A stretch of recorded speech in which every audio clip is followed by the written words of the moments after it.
कौ जन्म आम कौन पुण्य करूँ महाप्रभु आम सेवा देते जहाँ महाप्रभु आमको जो देवस्थान पुण्य हुए गोटे दिन आगुरी महाप्रभु आमको आम जोड़ी थे भी महाप्रभु ये टाणी आनती आम घंट सेवा न कले आम निद हुए कौ ताल बाजिले महाप्रभु चलिए कौ ताल बाजिले महाप्रभु अणेबे सब बहुत प्रकार ताल अच्छी महाप्रभु ताल एमती अच्छी झंपा अच्छी एकताली अच्छी 18 काठिया अच्छी बहुत प्रकार ताल अच्छी जो पहंडी हुए एकताली बाजे 18 काठिया बाजे भंगा झंपा बाजे बहुत प्रकार ताल अच्छी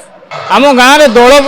हेले राधाकृष्ण बुलती राधाकृष्ण बुलती आम जेजेबापा बापा समस्त घंट बजाती जो आम दांडे बुलू ताल देखिकी आम ऑटोमेटिक आम देह को स्पिरिट पलि आसे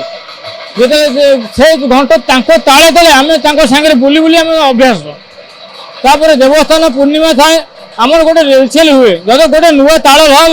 आम रेलसेल करा पड़े जदि आमर जो ताल बाजले किसी असुविधा ना जब नुआ ताल बाजिला गोटे रेलसेल करा पड़े मैंने आउ गोटे जिन देखा मिले घंटा बजेला बेले विभिन्न भंगी नाचती आपण मैंने से ऑटोमेटिक से पड़ी आस से नाच ना टोटाली घंट बाजबनी देखिए आप जो मैंने घंट बजाऊ जब न नाचे जो स्पिरिट आसबनी।